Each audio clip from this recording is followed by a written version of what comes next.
බුදුරජාණන් වහන්සේගේ දේශනා අපිට භාවනාමය වශයෙන් උගන්වලා තියෙනවා. ඒ දේශනා වලින් අපිට පුළුවන් වෙනවා බොහෝ දේවල් ජීවිතයට අදාළ කරගෙන ඉගෙන ගන්නට.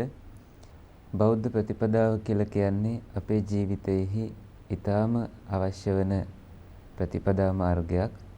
විශේෂයෙන්ම භාවනාවේදී බුදුරජාණන් වහන්සේ අපිට අනුදැන වදාළේ මේ ආර්ය අෂ්ටාංගික මාර්ගයට සමගාමීව යන මැද මාවතක ගමන් කරමින් භාවනා කරන්නට කියලයි.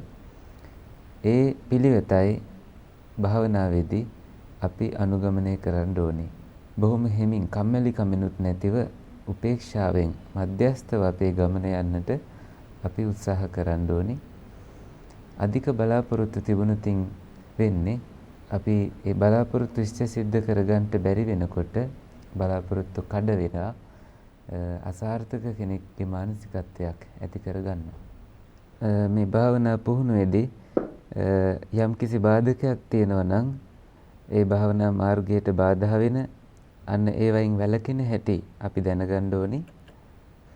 සිහියේ ඊටාම සාමකාමී දියුණු අවස්ථාවලට යන්නට මේන් පුළුවන්කම ලැබෙන විදිහට අපි ඒ බාධාවන් වළක්වා ගන්න ඕනි. මේ දේශනාවල මුලින් මම මතක් කළා දෙවෙනි ආර්ය සත්‍යයට අනුව භාවනා කිරීමත් තුන්වෙනි ආර්ය සත්‍යයට අනුව භාවනා කිරීමත් කියලා දෙකක්. There's a way of understanding why the meditation works and why it doesn't work. So if there's ඒ කියන්නේ භාවනාව සමහරලාට හරියන්නේ සහ ඇයි සමහරලාට භාවනාව සමහර අයට ප්‍රතිඵලදායක වෙන්නේ නැත්තේ කියන බව කියන කරුණක්. Suffering, if you're getting frustrated, there must be some wanting there. ඔබ කොයි වෙලේත් කලකිරීමටපත් වෙනවා නම් යම්කිසි එතන තියෙන්න ඕනේ යම්කිසි අවශ්‍යතාවයක්. The second noble truth meditation is if it's working, if you're getting closer and closer to that stillness, that peace of nibbana, it does mean that you are letting go.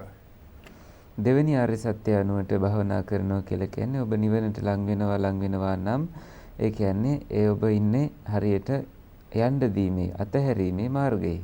And in that second noble truth, I want to point out this evening the four ways of letting go, described by the Buddha. For those of you who know the standard description of that third noble truth, it's yotasayewa danhaya, asesa viraga nirodha, chago patinisaga muti analaya. තුන්වෙනි ආර්ය සත්‍යයට අනුව කරුණ විස්තර කරනකොට යෝතස්සා ඒව තණ්හාය අසේස විරාගෝ නිරෝධෝ චාගෝ පටිනිස්සග්ගෝ මුත්‍ති අනාලයෝ මේ කියන විදිහට බුදුරජාණන් වහන්සේ කරුණු හතරක් අතහරින හැටි උගන්වන්නට උන්වහන්සේ දේශනා කළා. This is the letting go of those that very craving, and namely the four ways of letting go: chaga, patinisaga, muti and analaya. මේ තෘෂ්ණාව නැති කරන්නට තියෙන ක්‍රම හතරක් නම් කරලා තියෙන්නේ චාග, පටිනිස්සග්ග, මුත්‍ති, අනාලය කියලා. And sometimes that we don't pay enough attention onto that particular part of the second noble truth. මේ දෙවන ආර්ය සත්‍යයට අදාළව මෙන්න මේ කොටසට අපි බොහෝ වෙලාවට අවධානය යොමු කරන්නේ නැහැ. Too often we just say let go of craving, but we අපි නිතරම කියන්නේ තෘෂ්ණාව යන්න දෙනවා කියලා විතරයි. don't pay attention to the four ways of letting go. නමුත් අවධානය යොමු කරන්නේ නැහැ එය අතහරින ක්‍රම හතරට. And so this evening I'm going to be talking about those four ways of letting go: chaga, patinisaga, muti and analaya, in a way which hopefully can help you get deeper and deeper meditations. එහිඳ මේ හැන්දෑවේ දේශනාවේදී මම මේ චාග, පටිනිස්සග්ග, මුත්‍ති, අනාලය කියන කරුණු හතර හරහා භාවනාවේ දියුණුවටපත් වෙන්නේ කොහොමද කියලයි අද විස්තර කරන්නේ. And the first of those terms, chaga, as you will all know, is generosity, it's giving, liberality. ඔබ කවුරුත් දන්න විදිහට ඡාග කියලා කියන්නේ ඔබ දීම විශේෂයෙන්ම දේවල් අතහැරීම ඒ යම් යම් දේවල් වලින් මිදීම කියන එක. Of course, I think I mentioned in passing that real giving is expecting nothing back in return. මම කලිනුත් මතක් කළා නියම දීම කියලා කියන්නේ කිසිවක් නැවත බලාපොරොත්තු වෙන්නේ නැතිව දීම කියලායි. For example, that if you give dana, if you're real giving of dana, of say food to the monks, it's not expecting an anumodana afterwards or a sermon. You're giving it just for the sake of giving. විශේෂ උදාහරණයක් විදිහට ඔබ භික්ෂුන් වහන්සේලාට දානයක් දෙනවා නම් ඒ අනුමෝදනාවක්වත් ධර්ම දේශනාවක්වත් බලාපොරොත්තු වෙන්නේ නැතුව නිකන් දීමෙහි අදහසින් පමණක් ඔබ දෙනවා. Or if you contribute, say, to running a retreat like this, you don't expect your name to be read out, that this retreat was sponsored by this person and that person and somebody else. තවත් උදාහරණයක් විදිහට මේ වගේ භාවනා පුහුණුවකට ඔබ දායකත්වයේ සපයනවා නම් ඔබේ නම මේන් කියවෙන්න අවශ්‍ය වෙන්නේ නැහැ. මේ පුහුණුව සිදු කළේ මේ කෙනා විසින් කියලා කිසිම කෙනෙක් මෙහි නමක් සඳහන් වීමක් බලාපොරොත්තු වෙන්න ඕනේ නැහැ. I haven't been in too many temples and monasteries in Sri Lanka, but I know that in some countries, if you give a donation to the temple, for example, building a hall or a dana sala, they put your name on the wall. මම ලංකාවේ බොහෝ පන්සල් වලට නම් ගිහිල්ලා නැති වුණත් නමුත් බොහෝ රටවල මේක සිද්ධ වෙන දෙයක්. යම්කිසි කෙනෙක් යම් ගොඩනැගිල්ලක් ඉදි කරන්න හෝ මුදලක් ආධාරයක් දුන්නට පස්සේ ඒගොල්ලන්ගේ නම ඒ ශාලාවේ යම්කිසි තැනක පෙන්눔 කරලා තියෙනවා.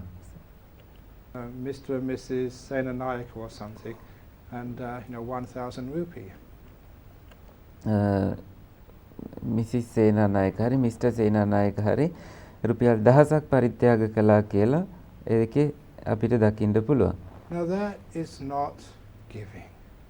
නමුත් ඒ නෙමෙයි දීම කියලා කියන්නේ. That is what we call buying advertising rights. ඒකට අපි කියන්නේ මිලදී ගන්නවා විශේෂයෙන්ම දැන්වීම වල අයිතිය මිලදී ගැනීමක් වගේ. Your name is up there. And is that real giving? No, because you're getting something back in return. And it's the same with all other types of giving. Very often in the West, if you give a donation to a charity like a Buddhist society, you get tax credits. බටහිර රටවල නම් ඔබ යම්කිසි බෞද්ධ සංගමයක් වගේ පුණ්‍ය කටයුතු වලට දෙනවා නම් ඔබට ලැබෙනවා මේ බදු නිදහස් වීමේ ඒ වගේ අගයක්. And again, that's not real giving.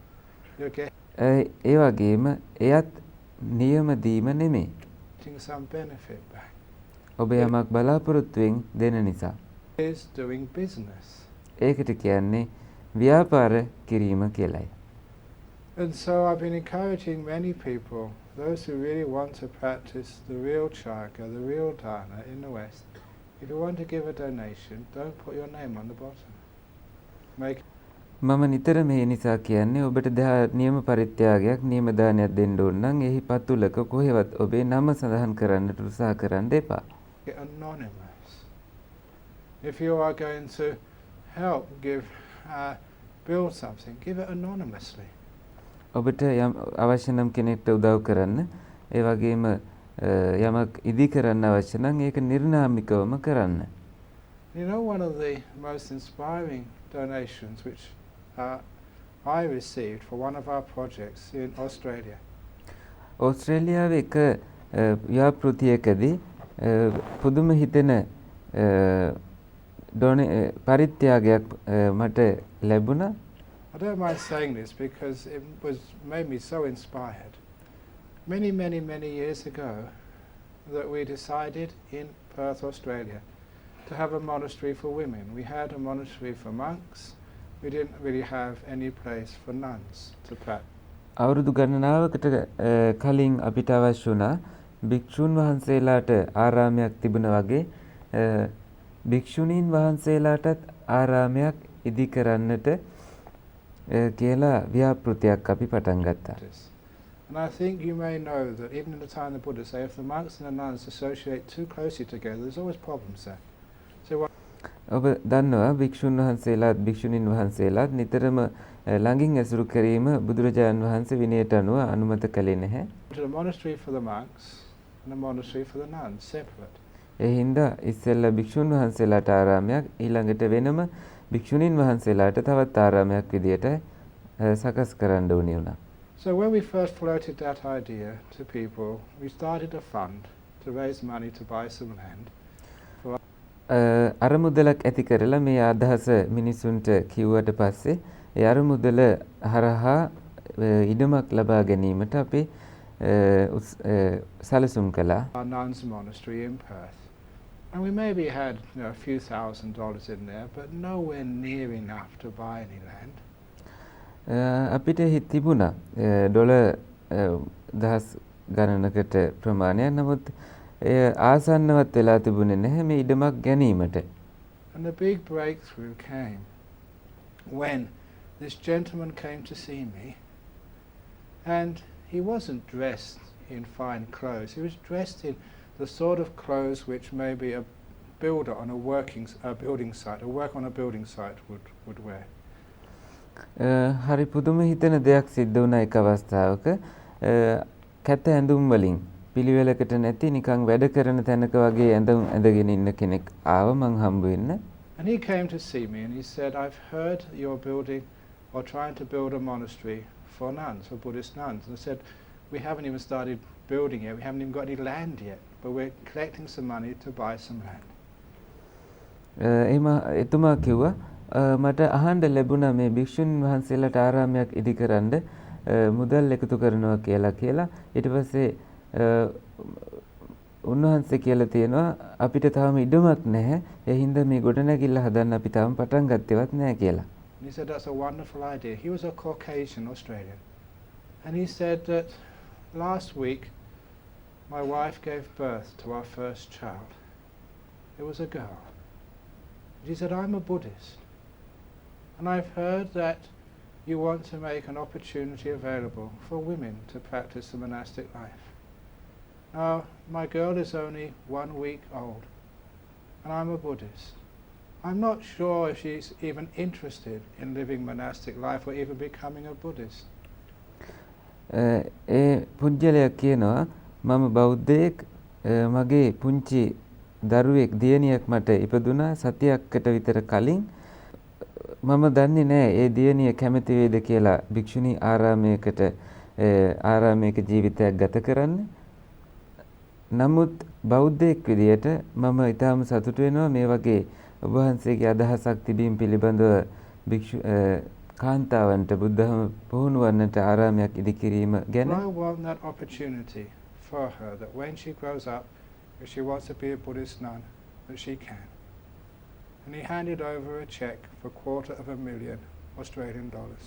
ආයෙත් ඒ පුජ්‍යලයා කියනවා මම ඒ කැමති ඒ දරුවා ලොකු වෙනකොට සමහර විට ආරාමික ජීවිතයක් ගෙවන්න අවශ්‍ය නම් පැවිදි භික්ෂුණියක් වෙන්නට අවශ්‍ය නම් ඒ අවස්ථාව ඇයට තිබිය යුතුයි. ඒ හින්දා චෙක් එකක් ලිව්වා ඕස්ට්‍රේලියන් ඩොලර්ස් වලින් හරි අඩක් බිලියන අඩක් විතර වටිනා. I'd never seen him before. මම එතුමා මීට කලින් දැකලා තිබුණෙත් නැහැ. And I never saw him again. ඊට පස්සේ දැක්කෙත් නැහැ.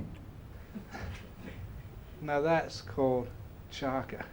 අන්න ඒකයි ඡාග කියලා කියන්නේ. I must admit that my hand was shaking when I received such a huge check. That was a huge amount of money.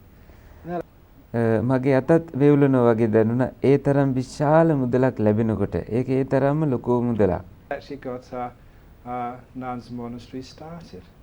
අන්න එහෙමයි අපි මේ භික්ෂුණී ආරාමය පටන් ගත්තේ. But what really impressed me that he was not interested in getting a tax receipt. He was not. නමුත් මට පුදුම හිතෙන දේ උනේ ඒ පුජ්‍යලයට අවශ්‍ය උනේ නැහැ මේ බදු වලින් නිදහස් වීමක්වත් කුමක්වත් එහෙම දෙයක් කරගන්න. Interesting in having his name. In fact, I cannot remember his name to this day. නමුත් මේ වෙනකොට මට එතුමාගේ නමවත් මතක නැහැ. එතුමාට අවශ්‍ය වුණේ නැහැ නම කොහෙවත් ලියවෙන්න. It just was an act of gratitude for the birth of his first child. ඒ තමයි තමන්ගේ පළමුවෙනි දරුවට කෘතවේදී වීමක් වශයෙන් කරපු දේ. And making an opportunity available, maybe in the future, for her to be a Buddhist nun if she so wishes. ඇය කැමති නම් අනාගතයේදී බෞද්ධ භික්ෂුණියක් වීමට අවස්ථාවයි එතනින් ඒ උදා කළ දුන්නේ. Now those are the sorts of acts of chaga, of generosity, which are so inspiring, not so much for the amount, but for the way it was given, anonymously. මේ දීප මුදල විතර නිසා නෙමෙයි මෙතනදී වැදගත් වෙන්නේ ඒ නිර්නාමිකව ඒ දීප විදියයි මෙතනදී මම සලකන්නේ. Not expecting anything back, but just giving. කිසිවක් නැවත බලාපොරොත්තු වෙන්නේ නැහැ. ඒ නිකම්ම දීමයි එතන තියෙන්නේ. Expecting nothing back in return. Now that was always my idea of generosity, to give, expecting nothing back in return. අන්න ඒකයි මම නිතරම පරිත්‍යාගයෙන් අදහස් කළේ යමක් දෙනවා කිසිවක් නැවත බලාපොරොත්තු වෙන්නේ නැතිව. So what does that mean for the way of letting go in meditation? එහෙනම් භාවනාවේදී මේ අතහැරීම කියලා කියන්නේ මොන අදහසින්ද? It means you give your mindfulness, your total attention to this present moment as your act of dharma, expecting nothing back in return. That's the hard part, expecting nothing back in return. ඔබ කිසිවක් බලාපොරොත්තු වෙන්නේ නැතිව නැවත කිසිවක් බලාපොරොත්තු වෙන්නේ නැතිව මේ මොහොතේ සිටීමයි එතකොට භාවනාවේදී මෙය අදහස් කරන්නේ. Only then is it letting go. So often people come on a retreat such as this with so many expectations. I hear this Ajahn Brahm fellow is an expert in jhanas. Okay, I'm going to get jhana in this retreat. At least if I don't get jhana, at least I'm going to get nimitta. At least I'm going to get my meditation more deep. And if you come with such expectations, that is not letting go. ඔබ මේ භාවනාවට පැමිණියේ ධ්‍යාන ලබන්නට නම් අජාන් බ්‍රහම් හාමුදුරුවෝ කියලා කියන්නේ ධ්‍යානවලට අනර්ග ගුරුවරයෙක් එක්ක ධ්‍යානවත් ලබා ගන්න බැරිනොත් නිමිත්ත හරි ලබා ගන්නවා නිමිත්තවත් ලබා ගන්න බැරිනොත් ඉතින් භාවනාව හරි දියුණු කර ගන්නවා කියලා හිතාගෙන නම් මේ භාවනා පුහුණුවට ආවේ එය නෙමෙයි නියම ක්‍රමය අතහැරීමේ. It's doing a deal. It's being a business monk. ඒක ගනුදෙනුවක් කරනවා වගේ හරියට ව්‍යාපාරික හාමුදුරු නමක් වෙනවා වගේ. I will come on this retreat, I will sit and I will behave as long as I get something back afterwards. And of course, because that's not letting go, you never receive the fruits of meditation. ඔබ මේ ස්ථානයට ඇවිල්ලා යමක් බලාපොරොත්තුෙන් භාවනා කරනකොට එය නෙමේ නියම ක්‍රමය අතහැරීමේ ඒ නිසාම භාවනාව සාර්ථක වන්නේ නැහැ. When I've taught that to people, I've asked them, the next time you meditate, you sit down, you cross your legs, you make your body comfortable, you start meditating, and you make the resolution, this is my gift, my dana to the Buddha. Half an hour, 45 minutes, an hour of meditation. I just do this as a selfless gift. I don't want anything back in return. ඔබ භාවනාවට ඉඳගන්න අවස්ථාවේදී බුදු පියාණන් වහන්සේටයි මේ පරිත්‍යාගය මම කරන්නේ මට කිසිවක් නැවත අවශ්‍ය වන්නේ නැහැ මම හොඳින් භාවනාව කරගන්නවා කියලා ශරීරයේ පහසුවෙන් තබාගෙන ඉඳ ගැනීම ඔබට ඒ විදිහට කරන්නට පුළුවන්. If I fall asleep, if I just have my mind wandering all over the place, that doesn't matter. නිදි කිරා වැටෙනවා නම් හිත එහෙම දුවනවා නම් මට ඒ ගානක් නෙමෙයි. I've given this time for meditation. I don't expect anything. මම මේ කාලේ භාවනාවට දීලා තියෙනවා නමුත් මම කිසිවක් බලාපොරොත්තු වෙන්නේ නැහැ. Then you're letting go. And I mention that to many people in the interviews. This expectation business is very, very subtle. අන්න එතකොටයි ඔබ නියම විදියට අතහරින්නේ මම සම්මුඛ පරීක්ෂණවලදී බොහෝ අයට කියලා තියෙනවා යමක් බලාපොරොත්තු වෙනවා කියලා කියන්නේ තාම සියුම් දෙයක්. Sometimes you're not mindful enough to see you are expecting something to happen. සමහර වෙලාවට ඔබ සිහියෙන් නෙමෙයි ඉන්නේ ඔබ යමක් බලාපොරොත්තුෙන් ඉන්නවා කියලා දෙයක් සිද්ධ වෙනකන්. You get to the delightful breath and you've heard me say so many times, the nimitter's coming, the nimitter's coming, the nimitter's coming. And you ඔබ ඊටාම ප්‍රීතිමත් හුස්ම රැල්ල අවස්ථාවට ආවට පස්සේ ඔබට මතක් වෙනවා මොකද මම නිතරම කියලා තියෙනවා නිමිත් එනවා කියලා. expect and it never happens. And then ඔබ බලාපොරොත්තු වෙනවා ඒ තරමටම එය සිද්ධ වෙන්නෙම නැහැ. come and blame me, your method doesn't work. ඊට පස්සේ බණීමට ඔබේ ක්‍රමය වැඩ කරන්නේ නැහැ කියලා. It does work, but you have to practice it very carefully. එය වැඩ කරනවා ඔබට අවශ්‍ය වෙන්නේ තාම ප්‍රවේශමෙන් භාවනා කරන්න. No expectations. And a කිසිම බලාපොරොත්තුවක් නැතිව. It does come. Jhana's coming. Jhana. And of course it never happens. You are expecting again. ඊට පස්සේ නිමිත්තාවට පස්සේ ධ්‍යාන කියලා ඔබ බලාපොරොත්තු වෙනවා පුහුණුවේදී ඒ ධ්‍යානත් බලාපොරොත්තු වෙන තරමට කවදාවත් සිද්ධ වෙන්නේ නැහැ. Look at any women who are expecting, they're in a lot of pain. So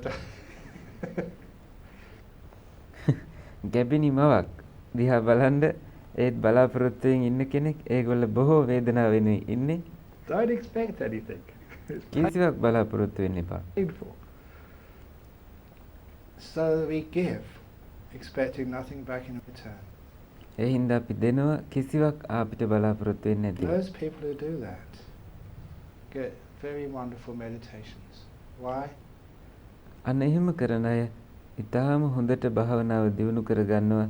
ඇයි? Because that's the first way of letting go.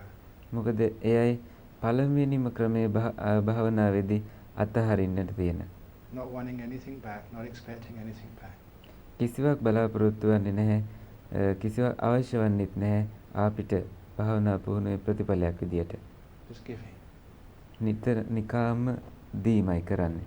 Because remember what I said at the very beginning of this retreat, quoting from my teacher, we're meditating not to get something. We're meditating to let go of things. මම මගේ ගුරුවරයන් වහන්සේගේ උගන්වීමකින් මේ භාවනා පුහුණුව ආරම්භක වෙද්දීම මතක් කළා අපි භාවනා කරන්නේ යමක් ලබා ගන්නට නෙමෙයි අපි දේවල් අතහරින්නටයි භාවනා කරන්නේ. The more you let go, the closer you are to Nibbana. ඔබ කොයි තාක් දුරටද අතහරින්නේ ඒ තාක් දුරට ඔබ නිවනට සමීප වෙනවා. Let go a little, you're a little way there. A lot, ඔබ ටිකක් අතහරින්න එතකොට ටිකක් ඔබ නිවනට සමීපයි. you're halfway there. බොහෝ අතහරින්න එතකොට ඔබ භාගයක් දුර ගිහිල්ලා තියෙන නිවනට. Everything, and you're there. සියල්ලම අතහරින්න අන්න ඔබ එතකොට නිවනේ සිටින්නේ. I mentioned to someone in interviews, what is Nibbana anyway? මම මේ සම්මුඛ පරීක්ෂණවලදී මතක් කරා බොහෝ අයට නිවන කියලා කියන්නේ මොකද්ද කොහොම වුණත්? Nibbana is what's left when you've let go of everything. නිවන කියලා කියන්නේ සියල්ලම යන්න දුන්නට පස්සේ ඉතිරි වෙලා තියෙන දෙයටයි. When everything's disappeared, Nibbana is what's left. සියල්ලම අතුරුදහන් වුණාට පස්සේ අන්න නිවනයි ඊළඟට ඉතුරු වෙලා තියෙන දේ. Understanding that, you realize you have to let go of things. Which brings me up to the second way of letting go, called patinissagga.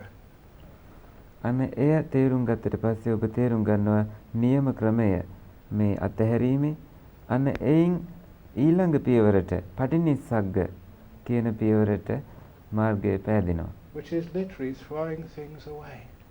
එයින් අදහස් වෙන්නේ සාමාන්‍යයෙන් දේවල් ඉවතට විසි කර දැමීම.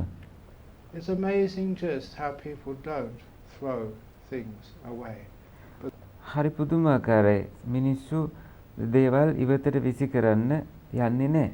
They keep so many stuff. It's amazing. ඒගොල්ලෝ තියාගෙන ඉන්නවා සියලු දේවල්. That gentleman has been very kind and thrown all the questions away. Wonderful. හරි පුදුමයි. අර මහත්තයා ඊටම හොඳයි. සියලුම අහන්න තියෙන ප්‍රශ්න ටික කොළ ටික එකතු කරලා සියල්ලම විසි කළා දැම්මා. That's called letting go. අනේකටයි කියන්නේ යන්න දෙනවා කියලා, අතහරිනවා කියලා. Okay. Now, I gave a simile in the West so people could understand this. And I think, you probably in Sri Lanka, you've seen these hot air balloons. These hot air balloons, these big balloons, and there's hot air or sometimes a gas inside. And there's a big basket where 2 or 3 people can stand. And they let go of the ropes which tie it to the earth, and these balloons float high up into the sky. මම බටහිරදිත් මේ උපමාව කියනවා. ලංකාවේ ඔබටත් මේ හුරු ඇති. විශාල බැලූන් ගුවනට යවන්නට පුළුවන් බැලූන් 3-4 දිනට ඒකේ බාස්කට් එකක ඉන්නත් පුළුවන්. අහස මුදුනට යනවා. Now hot air balloons.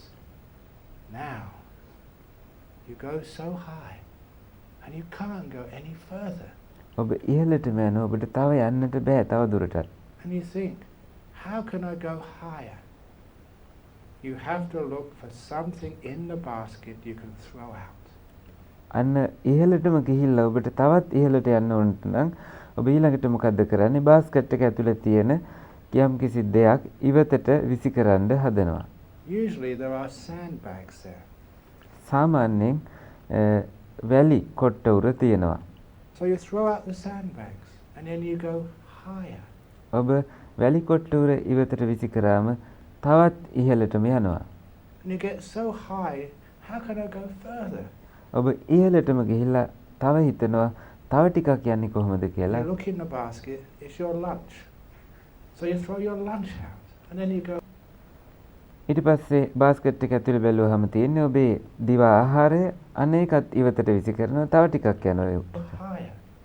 The more you throw out, the higher you go. ඔබ ඉවතට විසි කරන තරමට ඉහළට යන්නට ඔබට පුළුවන් වෙනවා. Now that's like Patinissagga. අන්න ඒක හරියට පටිනිස්සග්ගය වගේ. In your meditation, don't see what you can get. ඔබේ භාවනාවේදී බලන්න එපා මොනවද ඔබට ගන්න පුළුවන් කියලා ලැබෙන දේවල්. What can I throw away? මොනවද ඔබට විසි කරන්න තියෙන්නේ, ඉවත් කරන්න තියෙන්නේ කියලායි බලන්න ඕනි. Throw away all your past. ඔබේ සියලුම අතීතය ඉවතට විසි කළා දාන්න. Throw away all those jhanas you've had in the past. අතීතයේ ඔබට තිබිච්ච සියලු ධාන ඔබ ඉවතට විසි කළා දාන්න. All those experiences of sowan, anagami, even arahat. Throw all of that out, because if you keep that සෝවාන්, සක්‍රුදාගාමි, අනාගාමි, අරිහත් වෙලා තියෙනවා නම් මීට කලින් ඒවත් විසි කළා දාන්න. in your basket, it can't go high. ඒව ඔබේ බාස්කට් එකේ තියෙනවා නම් අර බැලුනේට ඊට වඩා උඩට යන්නට බෑ. All your attainments, true or false, throw them out. ඔබ මේ වෙන විට යම්කිසි දියුණුවකට පත් වෙලා තියෙනවා නම් එය හරි හෝ වේවා වැරදි හෝ වේවා ඒ සියල්ලම අතහරින්න. This is one of the problems. He was a Tibetan monk, but he was actually a drunkard. He was not a very good monk at all, but he was. He had to go.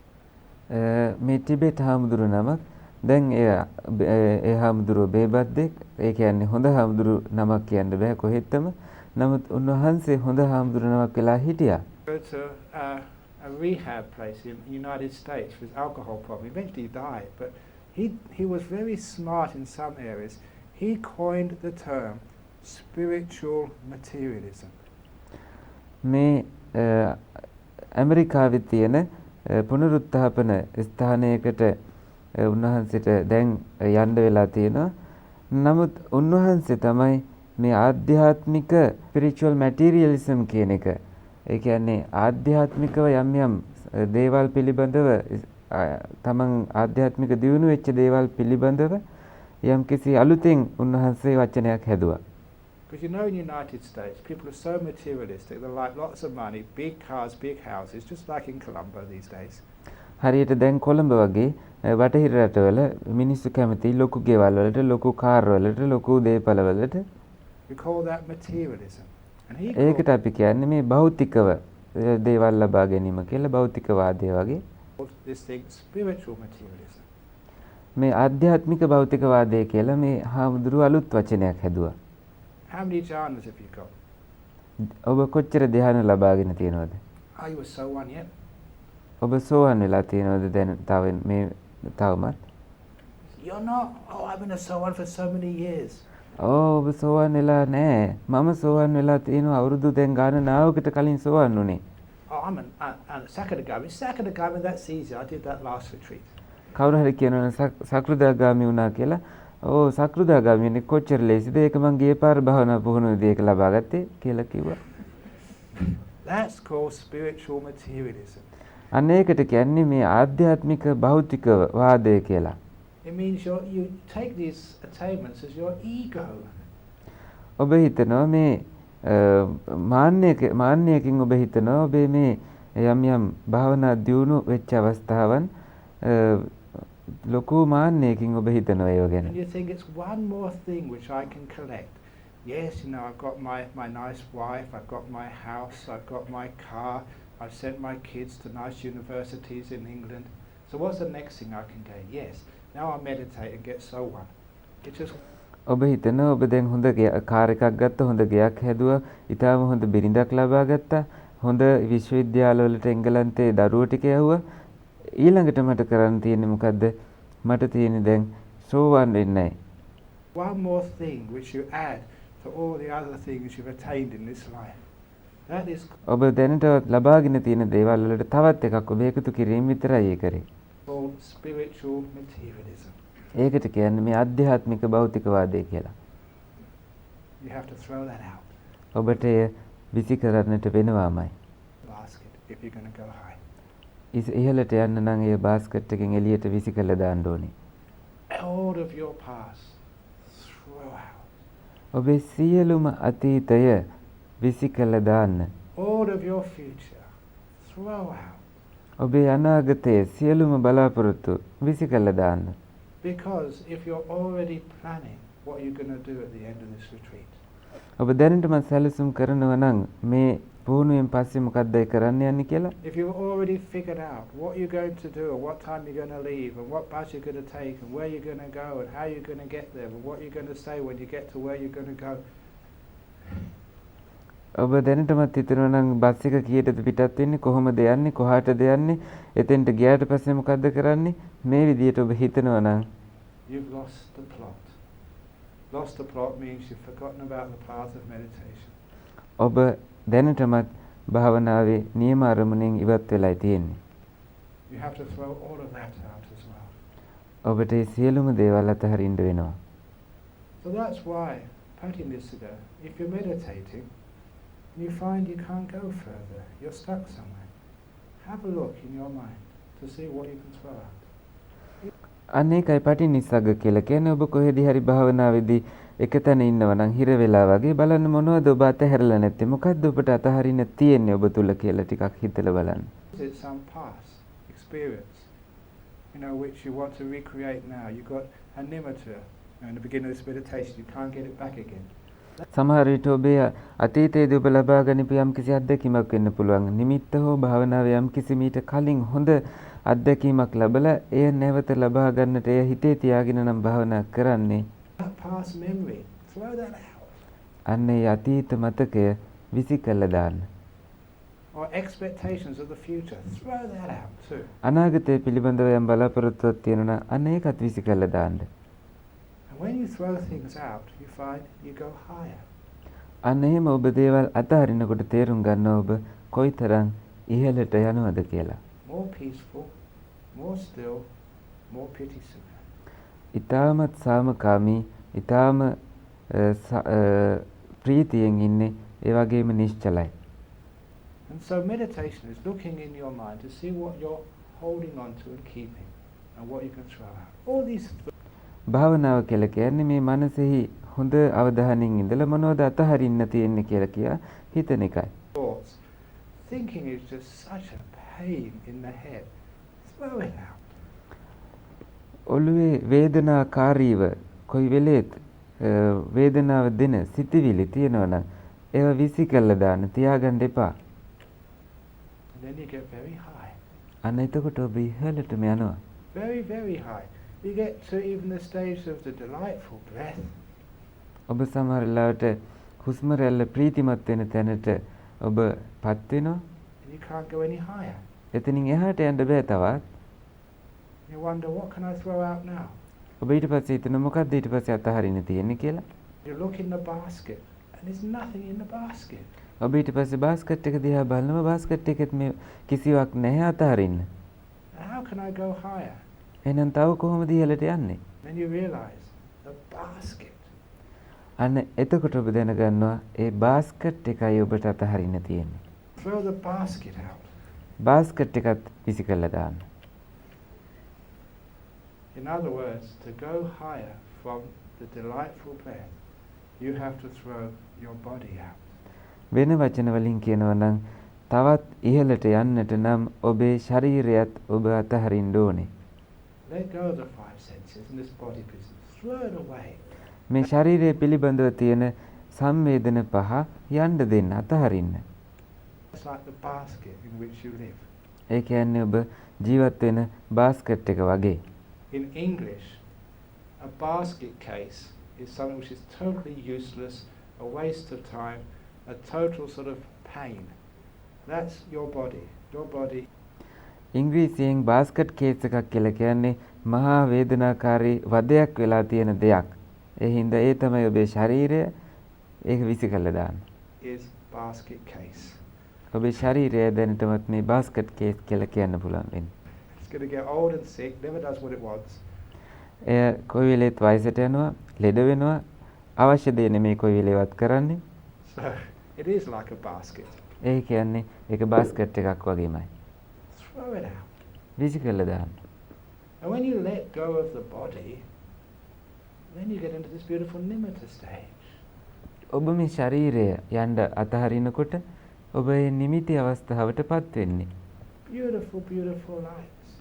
It's ඊටාම ලස්සන ආලෝකයන්. like in the hot air balloon. You're holding on to the balloon. You're holding on there. And how can I go higher? What can I do next? හරියට මේ උණුසුම් වායුව පිරලා තියෙන බැලූන් වගේ. ඔබ මේ බැලූන් එකට ඊට පස්සේ එලිලා ඉන්නේ. ඔබ බලනවා මීටත් වඩා ඉහළට යන්නේ කොහොමද කියලා. Then you realize to go from the nimitta to jhana, you've got to throw you out. ඔබ ඊළඟට තේරුම් ගන්නවා මේ ධානවලට යන්නට නම් ඔබවත් විසි කළා දාන්නටයි හදන්නේ. You've got to throw you off. And then the balloon goes all the way into jhana levels. අන්න එතකොට අර බැලූන් එක යනවා ධානවලට. All the time you're throwing something out. හැම වෙලේම ඔබ යමක් අතහැරීමයි කරන්නේ විසිකිරීම. To get from delightful breath to nimitta, you've got to throw the body out. Chuck it away. මේ ඊටාම ප්‍රීතිදායක හුස්ම රැල්ලෙන් නිමිත්ත අවස්ථාවටපත් වෙන්න නම් ඔබේ ශරීරය ඔබ අතහරිනවා. Waste of time. කාලේ නාස්ති කිරීමක් විතරයි මේ ශරීරය ගැන ගනුදෙනු කරන එක. To go from the nimitta to jhanas, you've got to throw your sense of self out. ඔබ නිමිත්ත අවස්ථාවෙන් ධානවලට යන නම් තමයි කියන හැඟීමෙන් ඔබ ඉවත් වෙන්නට උන එයත් විසි කළා දානවා. Especially this control of this doer. ඒ කියන්නේ කරන්න පාලනය කරන කෙනා. Be so still. You have to throw out all control. ඊටාම නිශ්චල වෙන්නට නම් ඔබට අවශ්‍ය වෙනවා පාලකයා විසි කළා දාන්නට. Let go. යන්න දෙනවා අතහරිනවා. That's why it's called letting go. අන්න ඒකයි මේකට කියන්නේ අතහැරීම කියලා. A gradual throwing things away. පිළිවෙලින් දේවල් අතහැරීම. Have less, not more. ඔබට තව තවත් අඩුවෙන් තියාගන්නට වැඩියෙන් නෙමෙයි. It's easy for monks to let go of material things. භික්ෂුන් වහන්සේලාට මේ භෞතික දේවල් අතහරින එක හරිය පහසුයි. You can do that. You can live very simply, little hermitages with very few possessions, just a couple of robes, a little clock or whatever. ඔබට පුළුවන් ඊටාම කුඩා ආරාමයක අවශ්‍ය කරන අවම දේවල් විතරක් තබාගෙන පුංචි ඔරලෝසුවක්, පුංචි ටෝච් එකක්, සිවුරු දෙකක් වගේ දේවල්. But the hard thing for monks to throw out and nuns භික්ෂූන්ටත් භික්ෂුණීන්ටත් අතහරින්නට තියෙන අපහසුම දේ තමයි is this inner stuff. ඒ කියන්නේ ඇතුළත තියෙන දේවල්. Past and future, අතීතය සහ අනාගතය, the body, ශරීරය, and eventually will. අන්තිමේදී මේ කැමැත්ත බලාපොරොත්තුව. Discard. එය සපුරා දුරු කරන්න අතහැරලම දාන්න. Not yours. ඒ ඔබේ නෙමෙයි, විසිකලා දාන්න. Away. So that's what we do in meditation. අනේම අපි භාවනා කරන්නේ. Get to a certain stage, you can't go further. There must be something in your basket, something you're holding on to, something stopping the balloon, the jitta, from rising out of samsara, at least out of kamaloka. මේ කාම ලෝකයේ තුල යම් කිසි දෙයක් ඔබ අල්ලගෙන ඉන්න දෙයක් තියෙනවා නම් හොඳට බලන්න බාස්කට් එක ඇතුලේ යම් දෙයක් තියෙන්න පුළුවන් ඒ අතහරින්න. You look, what is it? And once you find what it is, please throw it away. හොයාගත්ත ගමන් එය අතහැරලා දාන්න. It doesn't belong to you anyway, it's an attack. එය ඔබට අයිති වන්නේ නැහැ කොහොමද? එය යම් කිසි ඇලීමක් විතරයි. It's a burden, it's heavy. එය යම් කිසි කරදරයක්, බරක් විතරයි. Let it go. එය අතහරින්න. And that's called throwing things out. අනේකටයි කියන්නේ විසිකලා දානවා කියලා. The third way of letting go, this is my favourite, muti. තුන්වෙනි ක්‍රමය මේ අතහැරීමේ ඒක තමයි මගේ කැමැතිම එක. ඒ කියන්නේ මුත්‍ති කියන එක. Muti means freedom. මුත්‍ති කියලා කියන්නේ මේ නිදහස. But what does freedom truly mean? නමුත් මේ නිදහස සැබෑ ලෙසම නිදහසින් කියවන්නේ කුමක්ද? To understand this, there's a story which I've told many times. I'm going to repeat now because some of you haven't heard this. ඇතැම් අය මේ කතාව අහලා නැති නිසා නිතරම මම මේ කියන කතාවක් මම මේ වෙලාවේ කියන්න යන්නේ. And it's a story when one of my monks in Australia went to teach in a high security prison. මේක කතාවක් මගේ එක යහළු හම්දුරන් වහන්සේ නමක් සිර ගෙදරක ඉගැන්වීම් කටයුතු වලට ගියාට පස්සේ වෙච්ච දෙයක්. And there was many meditators wanting to learn meditation in prison. මේ සිර ගෙදර බොහෝ භාවනා පුහුණු වෙන්න ඕන අය හිටියා. In fact, I started this maybe 7 years ago. I went into a high security jail in Australia. මමත් මේ අවුරුදු 25කට 26කට කලින් විතර පටන් ගත්තා. මමත් මේ ඉතාමත්ම හොඳ ආරක්ෂාවක් සපයලා තිබිච්ච සිර කඳවුරකට ඕස්ට්‍රේලියාවේ මමත් ගියා. Because I was invited there to teach meditation. මට ආරාධනා කළ තිබුණ භාවනාව උගන්වන්න එහිදී. And in that prison there was maybe about 106 or 7 prisoners. 105ක් 6ක් විතර සිරකරුවන් ඒ බන්ධනාගාරේ හිටියා. About 102 of them came to my class. එයින් 102ක් විතර මගේ වැඩසටහනට පැමිණියා. Nearly all the prison. And I thought that was amazing. I had this hall packed with prisoners. ඒ කියන්නේ මුළුමනින්ම සියලු දෙනා වගේම පැමිණියා. මමත් පුදුම වුණා. සම්පූර්ණයෙන්ම පිරෙන්න සියලුම සිරකරුවන් භාවනාවට ආපු එක් ගැන.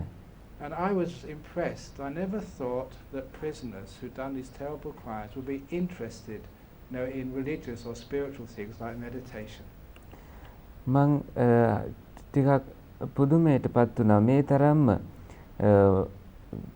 ලොකු අපරාධ, දරුණු අපරාධ කරපු සිරකරුවනුත් මේ භාවනාවට මේ තරම් කැමැත්තක් දක්වන්නේ ඇයි කියලා. But I thought that if they are going to come and learn meditation, I'm going to teach them. If they're that interested, ඒගොල්ල උනන්දු වෙනවා නම් භාවනාවට මමත් එහෙනම් භාවනාව කියලා දෙනවා කියලා මං හිතුවා. ඒ තරම් මේගොල්ල භාවනාවට කැමතියි. I am going to bend over backwards to help them. මම සම්පූර්ණයෙන්ම නැමිලම ඒගොල්ලන්ට ඊටාම කැමැත්තෙන් කැප වෙලා උගන්වන්න කැමතියි. So I started teaching basic meditation. මම ඊට පස්සේ මූලික භාවනාව ඒගොල්ලන්ට උගන්වන්න පටන් ගත්තා. Now prisoners were very restless. නමුත් සිරකරුවන් බොහොම නොසන්සුන්. And so it was only about 3 or 4 minutes when one prisoner stood up, put up his hand and said, "Can I ask a question?" විනාඩි 3-4ක් ගියේ නෑ. එක සිරකරුවෙක් නැගිටලා අත උස්සලා කිව්වා මට ප්‍රශ්නයක් අහන්න පුළුවන්ද කියලා. Now this prisoner was about 6'3" tall, incredibly strong. You know, one of these people probably led a gang, you know, full of tattoos, had scars as well. When anyone that big with so many scars and tattoos asks, "Can I ask a question?" you always say, "Yes, sir. What do you want?" එක ඒ සිරකරුවා අඩි 6ක් විතර උසයි, ඒ වගේම මහතයි, ඇඟේ හැමතැනම කැලල් තියෙන, ඒ වගේම පච්ච කොටල තියෙන, මූණෙත් යම් යම් කැලල් තියෙන, ඒ වගේ දැවැන්ත සිරකරුවෙක් නැගිටලා එක සැරේම මගෙන් ප්‍රශ්නයක් අහන්නද කියලා ඇහුවට පස්සේ වෙන මොනෝ කියන්නද? ඔව් මහත්තයා අහන්න කියලායි මම කිව්වේ. So this was his question. These are funny stories, you cannot make them up. Real life is more funny than any joke. මේක තමයි අහපු පළවෙනි ප්‍රශ්නේ. සැබෑ ජීවිතය මේ තරම් විනෝදාත්මකයි, මීට වඩා විහිළුවක් කොහෙත්ම කරන්න බෑ. He said, "Is it true," he asked me, "that through meditation you can learn how to levitate and fly over walls?" සැබෑද මේ භාවනාවේ තියනවද? භාවනාව හරහා යම් කිසි කෙනෙක්ට මේ බිත්තියක් කිඳාගෙන යන්නට? And then I realized why 102 prisoners were at my class. ඊට පස්සේ මට තේරෙන්න ගත්තා අර 102ක් සිරකරුවෝ මොකටද මේ භාවනාවට ඇවිල්ලා තියෙන්නේ කියලා. They were not interested in developing their faculties and becoming enlightened. They just wanted to learn how to levitate so they could escape. ඒගොල්ලන්ට අවශ්‍යතාවයක් තිබුණේ නැහැ මේ භාවනාව දියුණු කරන්න. ඒගොල්ලන්ට අවශ්‍ය එකම දේ මේ බිත්තිය විදගෙන ගිහිල්ලා කොහොමද ගැලවිලා යන්නේ මේ හිරගෙදරින් කියලායි. They were very stupid. ඒගොල්ලෝ ඒ තරම්ම මෝඩයි. So when I answer quite truthfully, it's very rare for someone to be able to levitate. It takes years and years and years of practice. The next week when I came, there were only 3 prisoners turned up. මම ඒගොල්ලන්ට කියලා දුන්න මේක මේ විදිහට ඒ தത്വයට එන්න නම් භාවනාවේ අවුරුදු ගණනාවක් භාවනාව පුහුණු කරන්න ඕන කියලා. ඊළඟ භාවනා වැඩසටහනේදී සිරකරුවෝ ඊට පස්සේ 3 දෙනයි ඇවිල්ලා තිබුණේ භාවනා කරන්න. They were the ones who were really interested in developing themselves. The rest they just wanted to escape.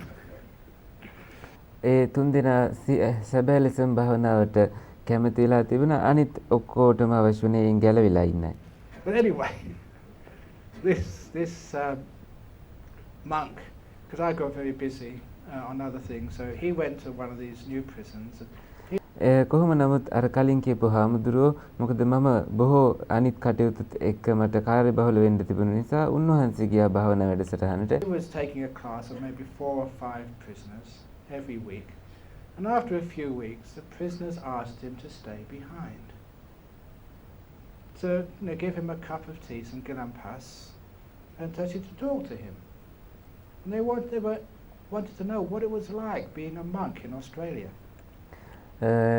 උන්වහන්සේ සිරකරුවන් 4-5 දෙනෙක්ට පෞද්ගලිකව මේ භාවනා පුහුණුව කියලා දුන්නා.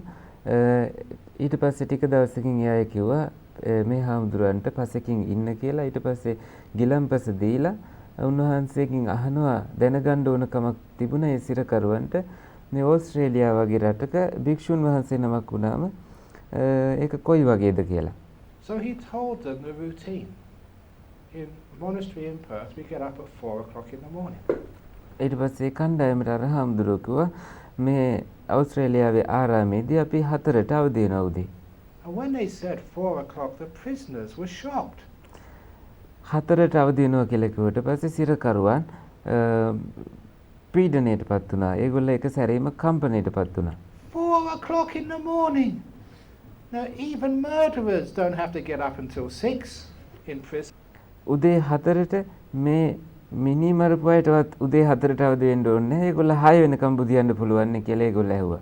And then they asked, what do you do at 4 o'clock in the morning? ඊළඟට ඇහුවා උදේ 4ට මොකද්ද කරන්නේ මේ කියලා.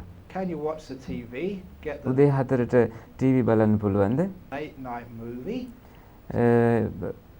රාත්‍රී තියෙන චිත්‍රපටය බලන්න We පුළුවන්. don't have TVs in Buddhist අපිට ටීවී ඇත්තේ නැහැ මේ බෞද්ධ ආරාමවල. monasteries. No, we meditate in the morning. අපි කරන්නේ භාවනා කරන එක උදේට. So, oh, okay. We ඊට පස්සේ ඒගොල්ලෝ කිව්වා කමන්නේ. understand you're Buddhist monks, you meditate. බෞද්ධ භික්ෂුන් වහන්සේ නමක් නිසා ඔබ භාවනා කරනවා කමක් නැහැ. But then, do you have breakfast? ඊළඟට සිරකරුවව ඔබ මේ උදේ ආහාරය ලබනවද? And in our monastery, we do have a breakfast. Not all monks have breakfasts. ඔව් අපේ ආරාමේ අපි උදේ ආහාරය ගන්නවා. නමුත් සියලුම හාමුදුරුවෝ උදේ ආහාරය ගන්නේ නැහැ. But this one, what we do usually have, we have like a cup or a mug, and we can have some cereal in it, and that's all. අපි සාමාන්‍යයෙන් ධාන්‍ය ටිකක් දාගෙන යම් කිසි භාජනයක අපි ඒක ආහාරයට ගන්න එච්චරයි. And the prisoners said, this is high security prisoners, very bad people in here, and we have a choice of food. You know, you can have bacon and eggs, you can have pancakes and toast, all sorts of cereals and fruit. You can have a great choice. මේ අදි ආරක්ෂිත සිර කඳවුරක් කියලා අර සිරකරුවෝ කියනවා අපිට උදේ ආහාරයට බොහෝ දේවල් තියෙනවා. සෑන්ඩ්විචස් ඕන නම් එහෙම නැත්නම් කුකුල් මස් ඕන නම් බිත්තර ඕන නම් පෑන්කේක් ඕන නම් ඒ ඕන විදියකින් අපිට තෝරගන්න පුළුවන්. Not in my monastery, he said. ඊට පස්සේ හාමුදුරුවෝ කිව්වා නෑ මගේ ආරාමේ එහෙම නෑ කියලා. What do you do now after the morning dana?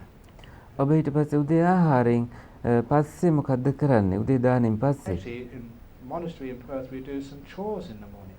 And sometimes we work very hard. Even I work hard as well, because it's good exercise. සමහරවිට අපි ලොකු බර වැඩ කරනවා. මමත් බොහෝ වෙලාවට ඒ කටයුතු වල යෙදෙනවා. මොකද ඒක ශරීරයට හොඳ ව්‍යායාමයක් නිසා. Exercise for me, because sometimes now already you get fat if you just sit here talking and meditating. So exercise is good for you. නිතරම ඉඳගෙන කතා කර කර විතරක් ඉන්නව නම් දේශනදීදී ඔබ මහත් වෙන්න පුළුවන්. ඒක ශරීරයට හොඳ නැහැ. හින්දා මේ අභ්‍යාස ව්‍යායාම කිරීම ඉතාම වැදගත්. And we do useful exercise, like helping maintain and build a monastery. අපි ප්‍රයෝජනවත් ව්‍යායාමයි කරන්නේ. ඒ කියන්නේ ආරාමයක් ගොඩනගන්නට උදව් කිරීම වගේ. I remember this one occasion, we've been doing some building and we're mixing concrete. එක අවස්ථාවක් මට මතකයි අපි ගොඩනැගිල්ලක් හදන්න කොන්ක්‍රීට් මිශ්‍ර කර කර කොන්ක්‍රීට් අනානා හිටියේ. So, even I am a big monk, I also give a hand. මම ලොකු හාමුදුරුවෝ තමයි ඒත් මමත් උදව් කරනවා ඒව කරන්න. When you're mixing concrete, you get cement all over you. So ඔබ මේ කොන්ක්‍රීට් මිශ්‍ර කරනකොට සිමෙන්ති හැමතැනම ඇඟ පුරාම splatters of grey on my head and on my robe. ඔළුවෙත් සිවුරු වලත් හැමතැනම අලු පාට වෙලා. And I was going back from the hut we were building back to my room for a shower. මම ඒ ගොඩනැගිලි හද හිටිය තැන ඉඳලා මගේ කුටියට යන ගමන් හිටියේ ඇඟපත සෝදගන්න. I happened to pass, it was a Sri Lankan lady who was visiting.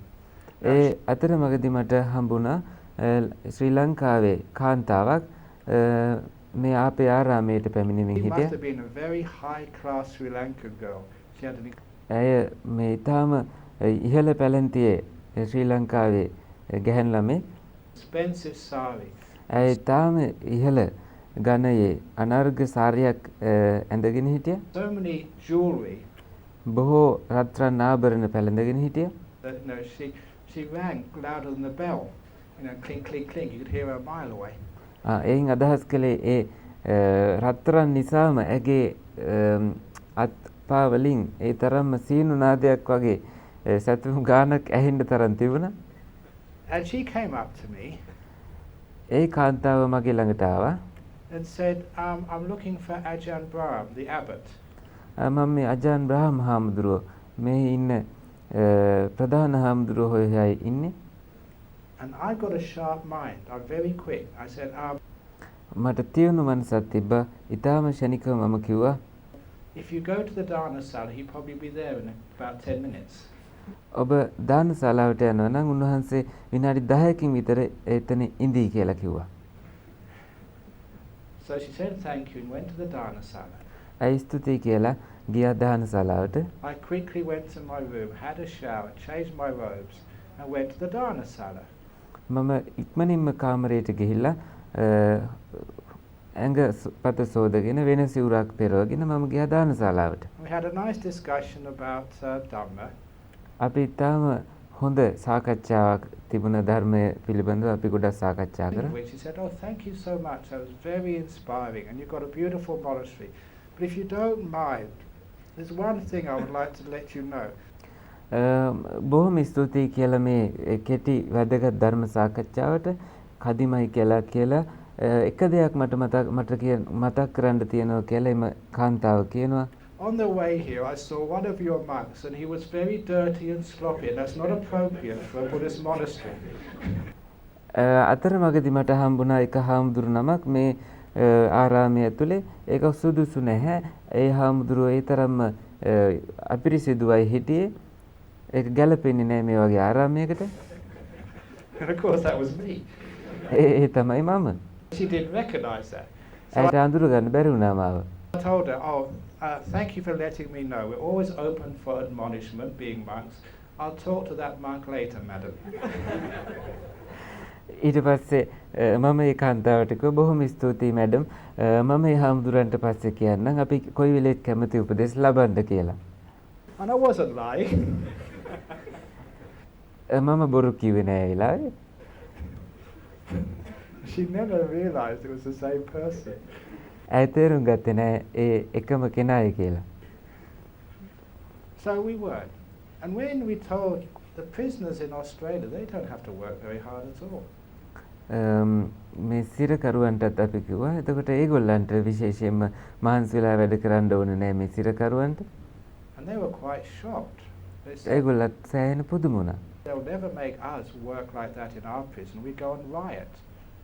So what do you අපි අයිතිවාසිකම් වෙනුවෙන් ඊට පස්සේ යනවා අපිට මේ විදිහට වැඩ කරන්න උනා නම් කියලා මේ සිරකරුවෝ කිව්වා. have for lunch? එහෙනම් ඔබ මොනවද මේ දිවා ආහාරයට ලබන්නේ කියලා සිරකරුවෝ ඇහුවා. And we said, "No, we have lunch. Over here, I must admit, I do indulge. I eat off the table. But we have bowls, and we eat out of bowl. I know what it's like eating in bowls." ඊට පස්සේ ඒ හාමුදුරුවෝ කිව්වා අපි මේ සිර කඳුරේ වගේ නේ මේ වගේ විවිධ ආහාර විවිධ පිඟන් වල නෙමෙයි අපිට ගන්න තියෙන අපි එක පාත්‍රයක ආහාර ගන්න. ඔබ දන්නව කොහොමද මේ පාත්‍රයක ආහාර ගැනීම? Especially like Western food.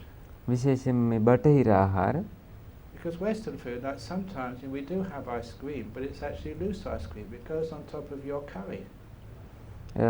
විශේෂයෙන්ම අයිස්ක්‍රීම් මේ අයිස්ක්‍රීම් පාත්‍රයට දැම්මට පස්සේ මේ බටහිර රටවලදී ඔබේ ව්‍යංජන උඩින් එය පැතිරිලා යනවා. Many times I've had ice cream on top of spaghetti. And it all melts in there, and all the sort of the chocolate goes in the spaghetti sauce. It's disgusting. බොහෝ වෙලාවට යම් වෙලාවට මට මගේ පාත්‍රය තුල ඊටම සමහර වෙලාවට කැත හිතෙන විදියට මේ අයිස්ක්‍රීම් චොකලට් එහෙම මිශ්‍ර වෙලා යනවා. These prisoners say they'll never do that in prison. In prison you get this metal tray with different compartments, so you can put your rice or your potatoes in one, your curry or your vegetables in another, and your sweet on another. ඊළඟට සිරකරුවකුව හිරගෙදර නම් එහෙම නෙමෙයි එක යකඩ තැටියක ඊටාම හොඳට වෙන් කරලා තියන්න පුළුවන්. බත් එක තැනක ව්‍යංජන තව වෙන වෙනම තියාගෙන ඔබට පුළුවන් ආහාරය ගන්න. They say, "What do you do after lunch? Can you?" ඊළඟට සිරකාරයෝ අහන ඔබ දවල් ආහාරයෙන් පස්සේ මොකද්ද කරන්නේ? Can you monks play sport, like have a game of soccer or table tennis? මේ භික්ෂුන් වහන්සේලාට පුළුවන් ද ටේබල් ටෙනිස් සෙල්ලම් කරන්න හරි මොකක් හරි සෙල්ලම් කරන්න පුළුවන්ද කියලා අහනවා. No, monks don't play sport. So what do? We meditate. Phew, that must be tough. අරහම්දුරු කියන ඊළඟට භික්ෂුන් වහන්සේලාට බෑ සෙල්ලම් කරන්න. උන්වහන්සේලා කරන්නේ ඊළඟට භාවනා කරන එක. හෝ කියලා අර සිරකරු ඊළඟට ඒ තරම් වදයක් නේ කරදරයිනේ මේක කියලා කිව්වා. But what time do you have dinner? ඊළඟට සිරකාරය අහන ඔබ රාත්‍රී ආහාරය ගන්න මොන වෙලාවටද කියලා. Because these were Australian prisoners. They didn't know what it was like in a monastery. මේ ඕස්ට්‍රේලියානු සිරකරුවන් දැනගෙන හිටියේ නෑ ආරාමයක කොහොමද තත්ත්වය කියලා. So they said, we don't have dinner in a monastery. අර හාමුදුරුවෝ ඊළඟට අපිට මේ රාත්‍රී කාලේ ආහාරයක් ගැනීමක් වෙන්නේ නෑ ආරාමයේ කියලා. They don't feed you. ඒගොල්ලෝ ඔබට ආහාර දෙන්නේ නැද්ද කියලා ඇහුවා. You know, we have dinner. We also have supper. We can, get some snacks as well. අපිත් මේ රාත්‍රී ආහාරය ගන්න ඒ වගේම සැන්දෑවට මොනවා හරි දේවල් අරගන්නවා අපිට පුළුවන් මේවා ලබා ගන්න සිරගෙදර. Crikey, what do you do then in the evening? Can you play cards, a game of poker? ඊළඟට සිරකාරය අහනවා ඔබ එහෙනම් මොනවද හැන්දෑවට කරන්නේ ඔබට පුළුවන් ද මේ කාඩ්ස් එල්ලම් කරන්න කියලා අහනවා. No, we maybe do some chanting, then we do more meditation. Oh God, more meditation. That must be terrible. But what time do you go to bed? ඊළඟට සිරකාරයන්ට කියනවා රහමුදුරුවෝ අපි කරන්නේ ඊළඟට කෙටියෙන් වන්දනා කරලා භාවනා කරන එක. ඊළඟට සිරකාරයෝ අහනවා කොයි වෙලාවෙද ඔබ තවත් භාවනා කරන එක? කොයි වෙලාවෙද ඔබ එහෙනම් නිින්දට යන්නේ කියලා අහනවා. And of course, like many monks in monastery in Perth, we sleep on the floor. බොහෝ හාමුදුරුවෝ මේ ඕස්ට්‍රේලියානු ආරාමයේ සැතපෙන්නේ බිම. They don't give you a bed. ඒගොල්ලෝ ඇඳක් දෙන්නේ නැද්ද ඔබට කියලා සිරකාරයෝ අහනවා. In solitary confinement, they give you a little bed to sleep on. And when he described what it was like in a monastery, a Buddhist monastery, even in the West, it was much, much worse than a prison for people who've done crimes in Australia. ඕස්ට්‍රේලියාවේ මේ වගේ ආරාමයක් පිළිබඳව වුණත් මේ වෙලාවේ අහනකොට අපරාධ කළා තියෙන සිරකරුවන් ඉන්න සිරකඳවුරකටත් වඩා දුක්ඛිතයි පෙනුමෙන් ඒ වගේ ආරාමයක්. So one of the prisoners, he forgot where he was, and he had he cared for this monk. He said, "That's terrible where you have to live. That's so bad where you have to live. Why don't you come in here and stay with us instead?" එක සිරකරුවෙක් තමන් හිටියේ තැන උන් හිටි තැන් ඒ සිරකරුවටත් අමතකයි. ඒ සිරකාරය අර හාමුදුරුව පිළිබඳ බොහෝ සංවේදී වෙලා හැඟීමෙන් අහනවා ඒ ආරාමයේ ඉන්න එකේ තරම් හොඳ තැනක් නෙමෙයි. ඇයි ඇවිල්ලා අපිත් එක්ක ඉන්නේ නැත්තේ මේ සිරකඳුරට එන්නකෝ කියලා කිව්වා. And he had a point. It is much more comfortable in prison than being in Bodhinyana Monastery in Perth. Certainly in Australian prisons. I'm not sure about Sri Lankan prisons. That might be a bit tougher. ලංකාවේ සිරකරුව ගැන මට එච්චර අවබෝධයක් නැහැ. ඕස්ට්‍රේලියාවේ නම් සැප පහසුව තියෙනවා සිරකරුවන්ට. බෝධිඥාන ආරාමයේ ඉන්නවට වඩා මේ සිරකරුවන්ට ඕස්ට්‍රේලියාවේ ඊටම සැප පහසුයි. But certainly in Australian prison you can get to watch the TV. අනිවාර්යයෙන්ම ඕස්ට්‍රේලියාවේ සිරකඳුරේදී ඔබට පුළුවන් මේ ටීවී බලන්න. Can't do that in monastery. You can get to have nice food whenever you want in the morning, not in monastery. ඔබට ආරාමයක එහෙම නැහැ. ඔබට කැමති ආහාරවත් උදේට ලබා ගන්නට විදියක් නැහැ ආරාමයක. But it got me thinking, why is it? Or what is the මට ඊළඟට හිතෙන්න ගත්ත ඇයි මොකද්ද මෙතන වෙනස? difference between a Buddhist monastery and a prison? What's the essential difference? Now, of course, මොකද්ද මේ අත්‍යවශ්‍යම වෙනස මෙතන තියෙන? the difference is in a prison, doesn't matter how comfortable it is, you don't want to be there. මේ වගේ සිරකඳුරක කොයිතරම් සැප පහසු වුණත් ඔබට එහි ඉඳීමට අවශ්‍යතාවයක් නැහැ. In a monastery or on a retreat, you want to be here. ආරාමයක හරි භාවනා පුහුණුවක හරි නම් ඔබට මෙහි සිටින්නට අවශ්‍යයි කියලා දැනෙනවා. That is the difference between being in prison and being free. අන්න ඒකයි සිරකඳුරක සිටීමත් නිදහසේ සිටීමත් අතර වෙනස. Whether you want to be here or you don't want to be here. ඔබට මෙහි ඉන්න අවශ්‍යයිද එහෙම නැත්නම් ඔබ ඉන්න කැමති නැද්ද? And to me, any place you don't want to be becomes a prison for you.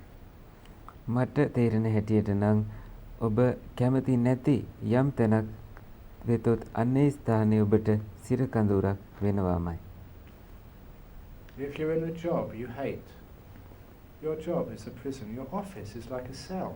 You want to get ඔබ කැමති නැති රැකියාවක නම් ඔබ නියුක්ත වෙලා ඉන්නේ අන්න එතන ඔබට සිර කඳුරක් වෙනවා. out as soon as possible. ඔබට අවශ්‍ය වෙන්නේ එතනින් හැකියක්ම නිමිවත් වෙන්න. If you're in a body which is hurting, වේදනාකාරී ශරීරයක නම් ඔබ ඉන්නේ.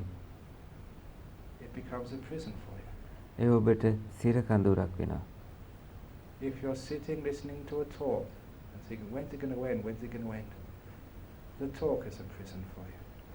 ඔබ දේශනයකට හැවුම්කම් දෙමින් මේක ඉවර වෙන්නේ කොයි වෙලාවෙද කිය හිත ඉන්නවා නම් අන්න ඒ දේශන ඊළඟට ඔබට හිර කඳුරක් වෙනවා.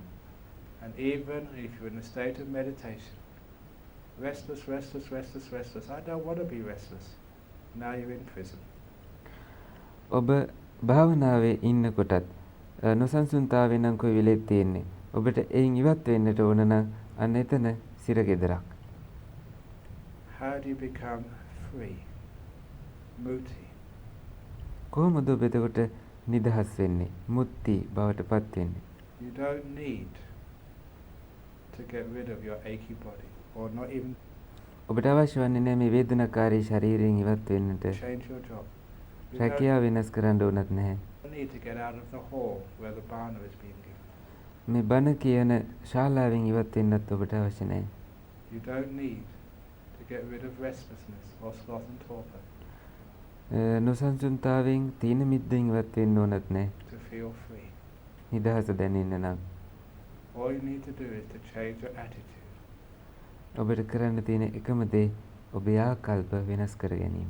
And want to be here. මේ රැඳීමට අවශ්‍යයි කියන හැඟීමයි. Because when you want to be here, whatever you're experiencing, you feel free. ඔබට මෙහි ඉන්නට ඕන නම් එතකොට කුමක් අත්දැක්කත් ඔබට ඕන මෙහි ඉන්නට. ඔබට දැනෙන නිදහස එතන. It's called a freedom from wanting to be somewhere else. The freedom from craving. ඒ කියන්නේ යම් කිසි වෙන තැනක ඉන්න නෙමෙයි මේ තෘෂ්ණාවෙන් මිදිලා ලබන නිදහසේ ඔබ ඉන්නවා. Freedom from desire. ඇලීමෙන් ආශාවන්ගෙන් නිදහස් වෙලා. I want to be here. මට මෙහි ඉන්නයි ඕන. Therefore there's no desire. ඒ හින්දා කිසිම ආශාවක් නැහැ. That's called letting go. අනේකට කියන්නේ අතහැරීම කියලා. Wanting to be here. Now many of you have that problem. Delightful breath on this. And you never බොහෝ දෙනෙක්ට මේ ප්‍රශ්නේ තියෙනවා මේ ප්‍රීතිමත් හුස්ම රැල්ල මට්ටමට එනවා නිමිත්ත අවස්ථාවටත් එනවා get to the next stage. කවදාවත් ඊළඟ පියවරට යන්නේ නැහැ. Why? හේතුව මොකද්ද? You don't want to be with the delightful nimitta. You want to be with the ඔබට ඕන නෑ මේ ප්‍රීතිමත් හුස්ම රැල්ලත් එක්ක ඉන්න. ඔබට ඕන නිමිත්ත එක්ක ඉන්න. jhana. ඔබට ඕන ධානය ලබන්න. Even you got this incredible, high, beautiful, wonderful state of samadhi, of stillness.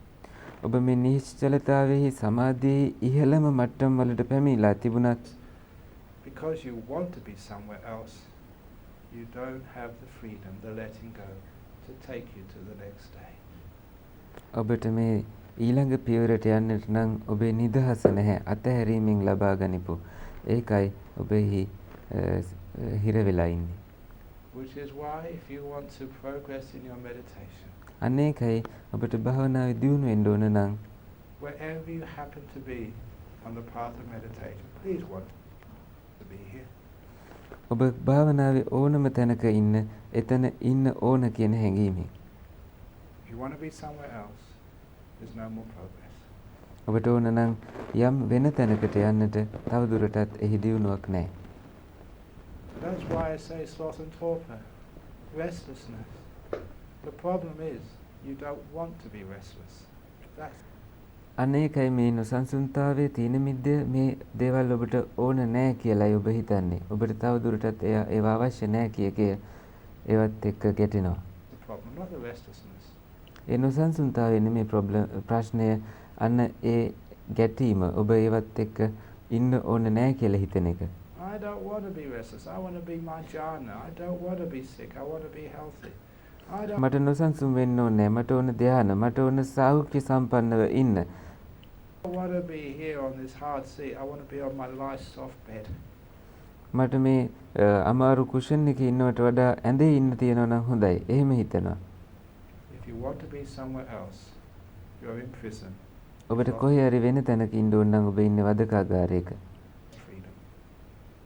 If you want to be here, then you are free. ඔබට ඉන්න ඕනේ කියලා හිතනවා නම් ඉන්න තැනම අන්න එතකොට ඔබ නිදහස්. Well, I've practiced that many times in meditation. I'm sitting here just watching whatever object is in my mind right now. And there's a blockage. Can't go anywhere. And I realize I want to be somewhere else.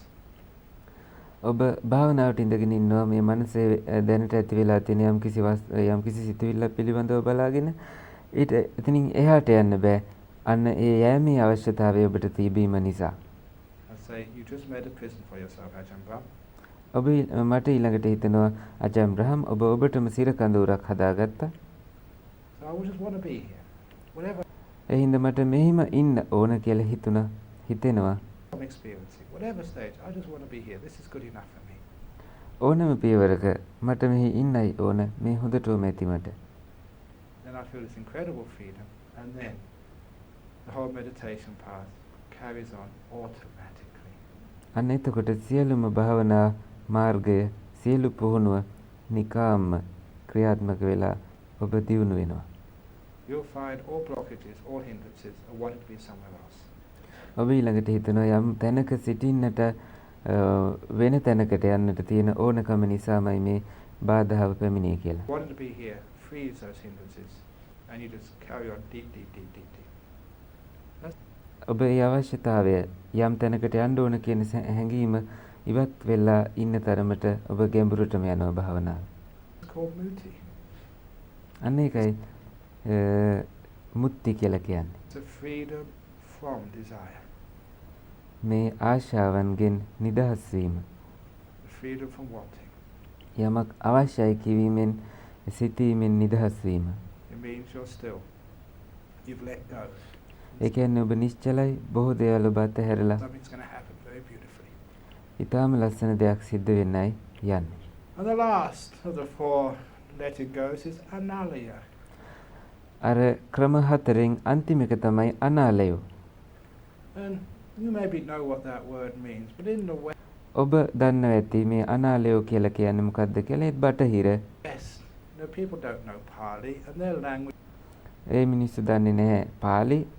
ඒගොල්ලන්ගේ භාෂාව වෙනස්. is so different from the Sanskrit Indian languages, so you have to මේ සංස්කෘත ඉන්දියානු භාෂාවලින් ඒ භාෂාවන් සම්පූර්ණයෙන්ම වෙනස්. explain it to them. Unfortunately, they can understand Alaya, Anali, it's not Alaya. ඒගොල්ලන්ට තේරුම් ගන්න පුළුවන් මේ ආලය කියන්නේ මොකක්ද කියලා. ඒක අනිත් පැත්ත තමයි අනාලය කියලා කියන්නේ. ඔබ කොහොමද දන්නව? Because they know the word Himalaya. මොකද ඒගොල්ලෝ දන්නවා මේ හිමාලය කියන වචනේ. The Himalaya literally means the Alaya of the snow. And it's මේ හිමාලය කියලා කියන්නේ සාමාන්‍යයෙන් මේ හිම තියෙන තැන, හිම ඇලෙන තැන. also a state in north east India called Meghalaya. මේ ඊසාන දිග ඉන්දියාවේ ඉන්නකොට මෙගාලය කියලා තැනක් තියෙනවා. That's the Alaya of the clouds. ඒ කියන්නේ මේඝ වලාකුළු වල ඇලෙන තැන, වලාකුළු It's තියෙන the තැන. place where these things settle and stay. ඒ කියන්නේ ඒ ස්ථානේ වලාකුළු එකතු වෙලා එතන තියෙනවා. So Analaya means there's no place where anything can stay. අනාලය කියලා කියන්නේ කිසිවකට තියෙන්නට තැනක් නැති බව කියන එක. රැඳෙන්නට තැනක් නැහැ. It's a mind which has got no place where you can hook onto it. ඒ කියන්නේ ඔබේ මනසට කිසිවක් අල්ලගෙන ඉන්නට තරම් තැනක් නැහැ. No place where anything can linger. කිසිවකට එහෙම දුවන්නට තරම් තැනක් නැහැ. In the West, I gave it a word because many of you, maybe ladies who work in the kitchen, know that there's a substance called Teflon. It's like non-stick surface. Teflon කියලා මේ කුස්සිය වල වැඩ කරන අය මේක දන්නවා. එහි තියෙන පෘෂ්ඨය මත කිසිවක් ඇලෙන්නේ නැහැ. So you can get cookware, pots and pans and frying pans and woks with this surface of Teflon on it, which means nothing sticks to it. So that's what we mean by analiya. ඔබ ඉවීමේ උපකරණයේ මත මේ තබලා ඕන දෙයක් කරත හැකි නමුත් එහි ඇලීමක් සිද්ධ වෙන්නේ නැහැ. අන්න ඒකටයි අනාලය කියලා කියන්නේ. A non-stick mind. ඇලෙන්නේ නැති මනස. Nothing settles on it and sticks. Everything just falls off. හැම දෙයක්ම හැලෙනවා. Or using a more Eastern Buddhist simile, නැගෙනහිර දිග බෞද්ධ උපමාවක් කියනවා නම් the lotus leaf. ඒක හරියට නෙළුම් කොළය වගේ. Water, anything, stays on it and disappears in me. වතුර හෝ යම් දෙයක් මේ නෙළුම් කොළයට පැමිණියට පස්සේ එහි රැඳෙන්නේ නැහැ. ඉවතට ඉවත් වෙලා යනවා, අතුරුදහන් වෙනවා. Nothing stays. ක්ෂණිකව සිද්ධ වෙනවා, කිසිවක් රැඳෙන්නේ නැතිව. You don't hold on to anything. ඔබ කිසිම දෙයකට අල්ලගෙන ඉන්නේ නැහැ. Neither the good things nor the bad things. හොඳ දේවල් වලටවත් නරක දේවල් වලටවත් ඔබ ඇලෙන්නේ නැහැ. Everything just vanishes as soon as it touches හැම දෙයක්ම අතුරුදහන් වෙලා යනවා. the lotus leaf. නෙළුම් කොළේ ඕනම දෙයක් රැඳෙන්නේ නැහැ, ඉවත් වෙලා යනවා වගේ. That's having the analiya mind. අන්න ඒ වගේ අනාලය මනසක් තියෙනවා කියන්නේ. Because one of the problems is you get some nice states of mind, like a nimitta. You stick onto it, you grab it. නිමිත්ත වගේ යම් කිසි තැනකට ඔබ ආවට පස්සේ මේක හරි වැදගත්, ඔබ ඒකට ඊළඟට ඇලෙන්න ගන්නවා, අල්ල ගන්නවා. And what happens? You stop the process happening. Actually the nimitta disappears. මොකද්ද ඊළඟට වෙන්නේ? අර නිමිත්ත ඊළඟට ඒ පුහුණුව සිදු වීම එතකොට ඔබ ඒකට ඇලෙන නිසා එතනින් අතුරුදහන් වෙලා යනවා නිමිත්ත. If it's non-stick, the nimitta, the stillness stays. ඒ ඇලෙන තැනක් නෙමෙයි නම් එතකොට නිමිත්ත එහි තියෙනවා. So developing a non-stick mind, which doesn't grab onto anything, which doesn't hook onto anything. So what කිසිවක ඇලෙන්නේ නැති, කිසිවක් අල්ලගන්නේ නැති මනසක් දියුණු කිරීමයි අවශ්‍ය වෙන්නේ. whatever happens, the mind just lets it be. කුමන දේ වුණත් මනස ඔහේ එහි ඉන්න තියෙනවා. I've just made a small change, not letting go, but letting be. Because sometimes the word letting go is very useful in the beginning when you have lots of things to get rid of. But as I mentioned to one meditator in the interviews this afternoon, මේ අතහැරීම කියන වචනේ හරි කදිමයි භාවනාව පටන් ගන්නකොට. නමුත් මෙතනදී මම උගන්වන්නේ දේවල් ඔහේ තියෙන්න දෙන එක. ඔහේ තියෙන්න දේල නිකන් ඉන්න එක. සම්මුඛ පරීක්ෂණවලදී මම මේක මතක් කරා ඇතැම් අයට.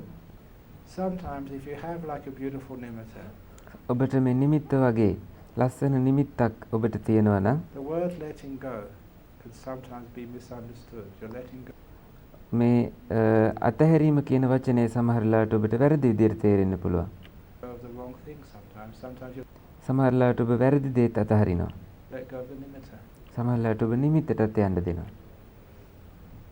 which means you miss out. ඒ කියන්නේ ඔබ වරද්ද ගත්තා. What you're supposed to be letting go of is the controller. ඔබ මෙතනදී අතහරින්න තියෙන්නේ පාලනය කරන කෙනා. So at that particular stage, it's very helpful to say, let it be. අන්න ඒ අවස්ථාවේදී අපි ඉතාමත් ප්‍රයෝජනවත් කියනවා නම් ඔහෙ තියෙන්න දෙනවා කියන එක. ඔහෙ තියෙන්න දෙනවා. Which means you're not controlling or interfering with anything. If it wants to ඒ කියන්නේ ඔබ කිසිවක් පාලනය කරන්නට මැදිහත් වෙන්නේ නැහැ. stay, it can stay. ඕන දෙයකට ඔහෙ ඉන්න දෙනවා. Let it be. So in the deeper stages of meditation, it's more helpful to understand you're letting go of the will, the doer, the agitator, so whatever's there is not interfered with, so you can let things be. කැමැත්ත බලාපොරොත්තුව කරන්නා කියන ඕනම දෙයක් පාලනය කරන කෙනත් ඔබට පුළුවන් මෙතෙන්දී අතහැරලා දාන්න. අන්න එතකොට එතනින් අදහස් කරන්නේ එහෙමම තියෙන දේවල් තියෙන්න දෙනවා කියන එකයි. So it's a small little change, but it's very effective. Certainly in the metta stage. Don't let it go. Let it be. මේ නිමිත්ත අවස්ථාවේදී ඕනම දේ මේ අවස්ථාවේ තම වැදගත්. අන්න ඒ නිමිත්ත යන්න දෙන්න එපා. එයට ඔහෙ තියෙන්න දෙන්න. And that sound has now disappeared. අන්න ඒ ශබ්දය දැන් මේ ෆෝන් එක නාද වෙන ශබ්දය දැන් අතුරුදහන් වෙලා ගියා. It's gone. Analaya. ඒ ගිහිල්ලා අනාලය. Doesn't stick to you. So don't go thinking, who was that? I'm going to tell them no more mobile phones. ඒක ගැන හොයන්න යන්න එපා. කවුද ඒ ෆෝන් එක රින්ග් වෙන්න දුන්නේ? කාගේද ඒ ෆෝන් එක? තවදුරටත් ෆෝන් ගේන්න එපා මෙතෙන්ට කියලා ඔබ කියන්න යන්න එපා. Now if you start thinking like that, something gets stuck to your mind. ඔබ අන්නේ විදිහට හිතන්න කියනවා නම් ඒ හිතන්න යනවා නම් යම් දෙයක් ඔබේ මනසේ ඇලිලායි තියෙන්නේ අල්ලගෙනයි And you ඉන්නේ. know what happens when it sticks to ඔබ දන්නෝ ඊළඟට මොකද්ද වෙන්නේ කියලා. your mind. It ruins everything. So whatever disturbance happens, it's a disturbance for one moment. ඔබ ඒ වගේ ඇලීමකටපත් වුණාම සියලු දේවල් එතනින් පිරිහීමටයිපත් වෙන්නේ. ඒ වෙලාවට ඔබ හිතන්න ඕනේ එක මොහොතයි ඒ බාධකය. But if it echoes in the mind, it disturbs එය නිතර නිතර ධ්වනියටපත් වෙනවා නම් මනසේ you for a long time. අන්න ඒක බොහෝ වෙලාවක් රැඳෙනවා. Just like that story, this is just Dhamma. ඒක හරියට ධර්මයේ කියවෙන මේ කතාව වගේ. Of someone calls you a lazy pig. යම් කිසි කෙනෙක් ඔබට කියනවා කම්මැලි ඌරෙක් කියලා. What do most people do? බොහෝ අය කරන්නේ මොකද්ද? They call me a lazy pig. They've got no right to call me a lazy pig. I'm a monk, not a lazy pig. ඒගොල්ලෝ මට කම්මැලි ඌරා කියලා කිව්වා. ඒගොල්ලන්ට එහෙම කියන්න අයිතියක් නැහැ. මම හාමුදුරු නමක්. ඒගොල්ලෝ කොහොමද මට කම්මැලි ඌරෙක් කියලා කියන්නේ? Then if you're wise, you realize they've just called you a lazy pig 3 more times. අන්න එතකොට ඔබට තේරෙයි ඔබ තව 3 වතාවක් අර කිව්වටත් වඩා ඔබටම කියාගෙන තියෙනවා කම්මැලි ඌරෙක් කියලා. Every time you remember it, they're calling you a lazy pig again. එය මතක් කරන ඕනෑම වෙලාවක ඒ මතක් වෙන හැම වෙලාවකම මේගොල්ලෝ ඔබට අර කම්මැලි ඌරයි කියලා කියනවා ඇහෙනවා. So instead of keeping these things, have a mind of anarya.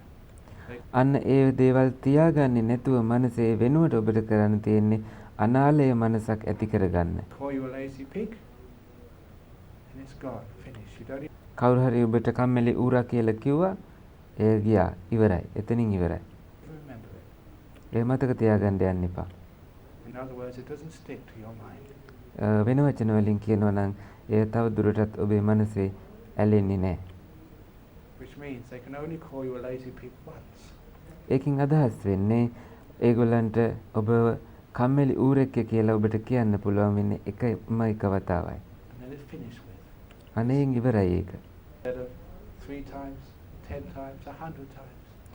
3 වතාවක් 100 වතාවක් එහෙම කියනකට වඩා එතනින් ඒක ඉවරයි. Even if they've hurt you in the past, they only hurt you once. ඔබට අතීතයේ ඒගොල්ලෝ රිදවල තිබ්බත් ඒ එක වතාවයි. But every time you remember it, what they did, you allow them to hurt you again. That's the opposite. ඔබ මේ මතක තියාගන්න ඕනෑම අවස්ථාවකදී මතක් වෙන ඕනම වෙලාවකදී ඔබ ඒගොල්ලන්ට ඉඩ දෙනවා තව එක වතාවක් ඔබට රිද්දන්නට. Anala mind, which sticks. ඒක අනාලය මනසක් නෙමෙයි දේවල් අල්ලගන්න ඇලෙන මනසක්. Things, and very often unpleasant, painful things. බොහෝ වෙලාවට ඔබ ඇලෙන්නේ අප්‍රියජනක දේවල් වලට. So it's a mind which lets go.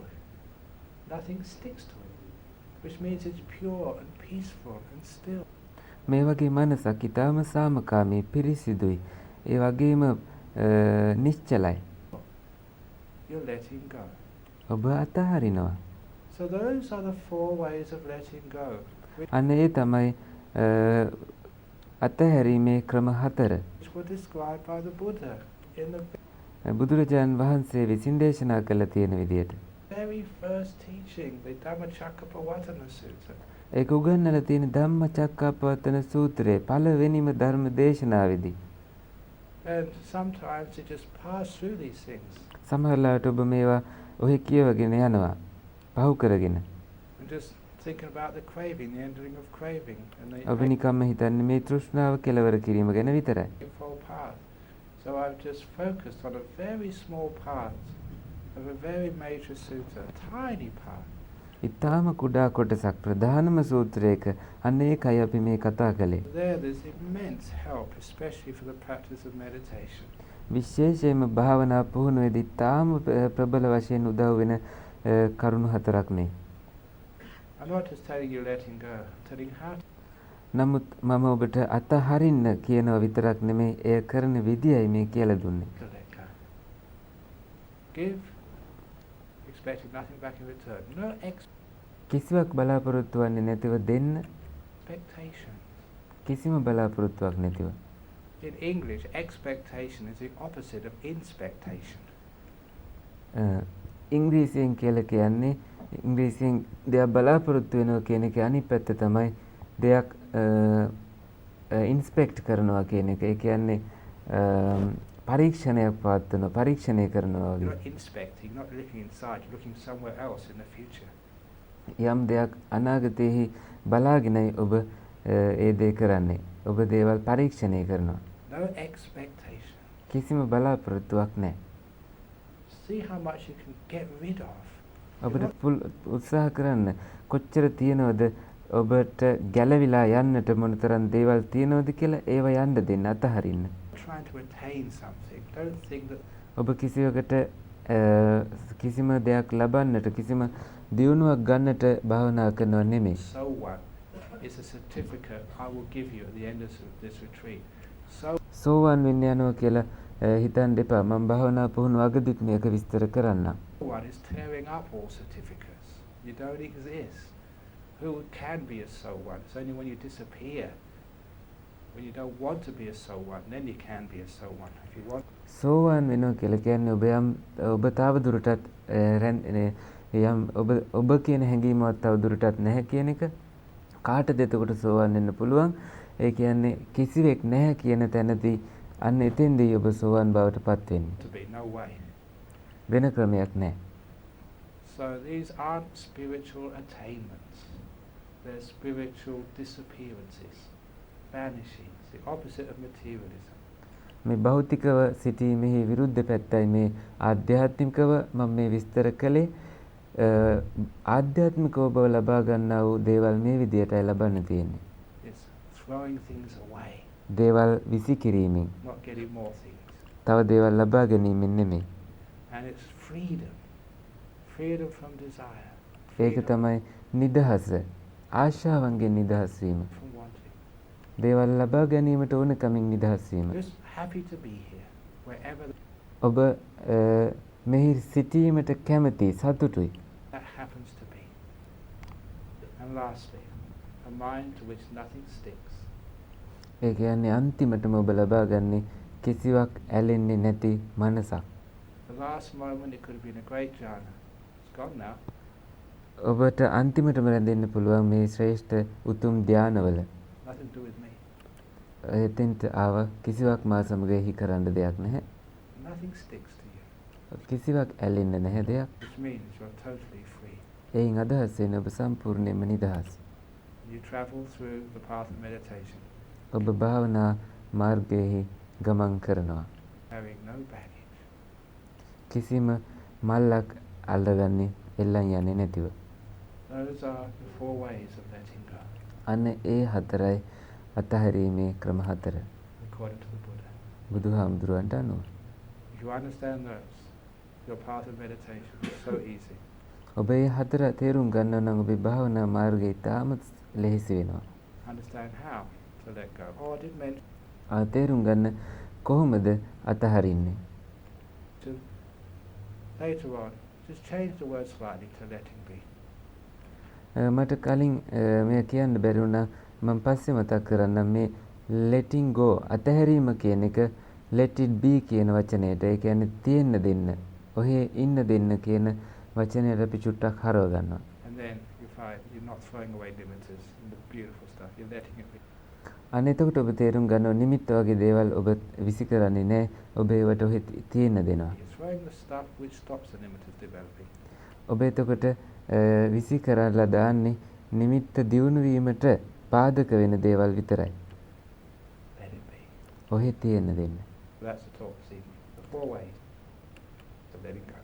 අනේකයි මේ සන්දෑවේ දේශනය අතහැරීමේ ක්‍රම 4 ගැන.